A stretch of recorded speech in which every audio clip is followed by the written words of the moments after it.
Efectivamente, este incremento, Jordán, tú lo decías, que si preguntabas, ¿no?, en la introducción del tema, si se consideraba suficiente. La verdad es que para lo que son las necesidades de los trabajadores y las trabajadoras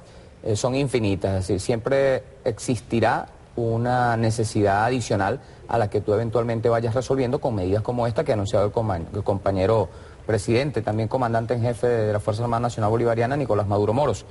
Este es, además, un incremento que se acumula al primero que ya entró en vigencia en enero y que fue del 15% y que anualizado está por encima del 52%. Es decir que el gobierno del presidente Maduro se ha visto en la necesidad de incrementar hasta en 6 oportunidades ya, hasta ahora, en 6 oportunidades el salario mínimo, y esto responde precisamente a lo que tú, Dair, decías, que es que, bueno, los incrementos de salario han venido acompañados, en el marco de la guerra económica, de su constante y permanente amenaza. Lo que amenaza y deteriora el salario y el ingreso de los trabajadores y las trabajadoras es precisamente asuntos o temas como la inflación, asuntos o temas como el acaparamiento, asuntos o temas como la especulación, el contrabando y todo esto que tiene que ver con precisamente la guerra económica en la que nos encontramos. De manera que lo importante aquí es destacar que el gobierno del primer presidente chavista, el compañero obrero Nicolás Maduro Moros, no ha dejado de seguir el lineamiento, la orientación y lo que son los principios que marcó nuestro gigante comandante Hugo Rafael Chávez Frías cuando, como tú lo decías, Dair, año tras año y constitucionalmente, porque ahora esto es una disposición constitucional, se establece que se incrementará el salario mínimo de los trabajadores y las trabajadoras. El presidente Maduro se ha visto en la necesidad de hacerlo incluso más de una vez al año. Y ya lo hemos visto, yo creo que es el presidente que en menos años de gobierno ha hecho más incremento del salario mínimo. Incluso hay que decir también que esto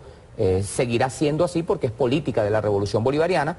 mantener la recuperación progresiva del poder adquisitivo del salario. No nos olvidemos de lo que ocurría aquí antes de la Revolución Bolivariana. 1997, por ejemplo, robo de las prestaciones sociales, gobierno de Rafael Caldera, no hubo nunca incremento de salario, al contrario, se produjo lo que se conocía como la desalarización del salario, que era la bonificación del salario. De manera que no habían aumentos de sueldo, sino que lo que habían era eventualmente alguno que otro bonito. Bonos que no se reflejaban al final, ¿no? Que no se reflejaban ni en las prestaciones sociales, ni en las vacaciones, ni en las utilidades, ni en los demás beneficios, horas extras, bonos nocturnos, prolongación de jornada, etcétera. Entonces, vino la Revolución Bolivariana, aprobamos la Constitución de la República en 1999 y allí ya quedó contenido el derecho constitucional a que tenemos los trabajadores y las trabajadoras de Venezuela de recibir aumentos de salario mínimo. Y esos aumentos se han venido produciendo año tras año, incluso en el marco de golpes de Estado, incluso en el marco de sabotaje petrolero, incluso en el marco de guerra económica, que es en el que nos encontramos en este momento. Esos incrementos han permitido, lo decía,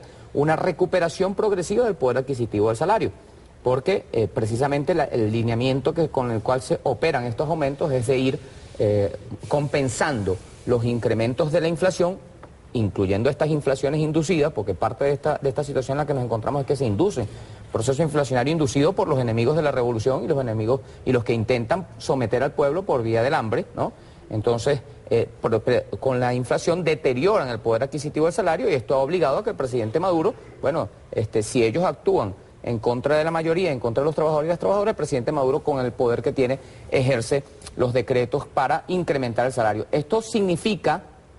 que no tendría nada de extraño, por supuesto, lo que tenemos que hacer hoy en día, la meta que tenemos, el gran reto al cual nos ha convocado el presidente Maduro es hacer una revolución en la producción, un revolcón en la producción, porque en la medida en que nosotros logremos como clase trabajadora incrementar y elevar los niveles de producción en nuestro país, bueno, la inflación inducida se va a ver severamente impactada por tener una mayor oferta de bienes de primera necesidad que hoy precisamente son... Eso no es caer en el juego del mercado. Y ese llamado a la producción nacional ya se ha hecho en reiteradas oportunidades, pero se queda solo en ese llamado, pero no se ha profundizado que sea necesario. Sí, es que tenemos que seguir haciendo el llamado. Aquí hay que perseverar hasta vencer. Es decir, nosotros tenemos que seguirle diciendo a nuestros compañeros y compañeras que hay que seguir produciendo por el país y para el país.